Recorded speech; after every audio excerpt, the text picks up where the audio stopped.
It is Saturday night, everybody, and I'm Brooke Harker in Los Angeles with Saturday Night Live art shows. And tonight I'm going to show you something I've been working on today. And first, I'm going to tell you a little bit about. Well, actually, has anyone read the book, the kids' book, If You Give a Moose a Muffin? That's one of my favorite books. And if you don't know the book and you have kids, I highly recommend looking it up. If you don't have kids, check it out anyway. And I think it applies to any age. I guess it may be depending on what kind of person you are. So I often feel like I am the moose in the book, If You Give a Moose a Muffin. So what I'm going to show you is behind me here. However, how I got to here was I thought, well, here's the premise of the book. The moose, basically, you give him a muffin, and then he thinks about some butter. And if he thinks about butter, then he thinks about jam. Then he thinks about his grandmother, so then he has to sew. Then he starts sewing, and then he thinks about a puppet show. So then he starts a puppet show. So he goes from one thing to the other, to the other, to the other. And I remember my karate teacher in college saying that I was the attention deficit cleaner, because I used to trade cleaning for karate class, and I would flit from room to room in the house, which to me was normal because I watched my mom do that. If she's watching.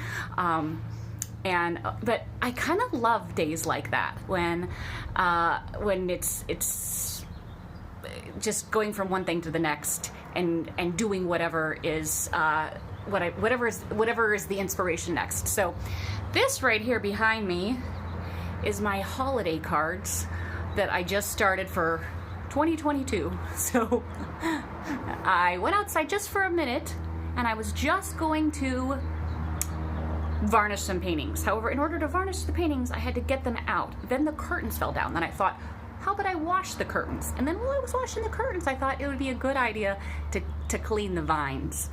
Then when I was cleaning the vines, I thought, it would probably be a really great idea to take everything out and deep clean. And then while I was doing that, I thought, it's probably a good idea to sort my lumber, my extra lumber. And then I saw this, and it's been on my mind for a while. Anybody who collects my art, you may know that I send out holiday cards every 2 years. That is remnants of the paint that I store up over the time that over 1 to 2 years. So this year it's been a little longer. I've been storing the paint on paint pellets because I hadn't gotten to doing the background, and I kept seeing this red, and red is a color of joy. Red is a color of power. Red is a color of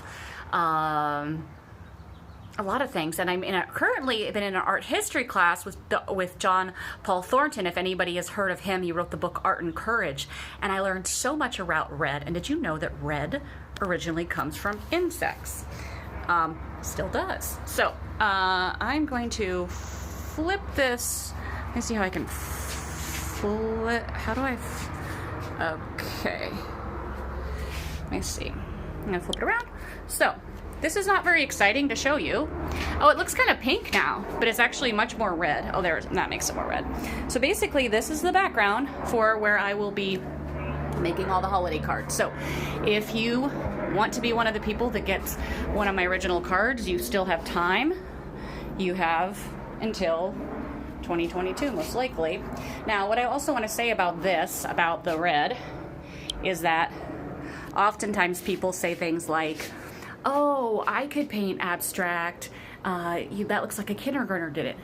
Yeah, so do it. It's really fun. Like, it's super fun to see a blank canvas and then watch color go across it. So, yeah, a kindergartner could maybe do that. So who cares? Do it anyway. I love the quote, abstract art is, yeah, I could do that, plus, yeah, but you didn't. So have a great night, everybody, and may you enjoy the days when you can just do whatever you feel like doing. And technically, all of those things that I did were in my brain to get done. So anyway, have a great night, and I'm signing out with my red. Bye.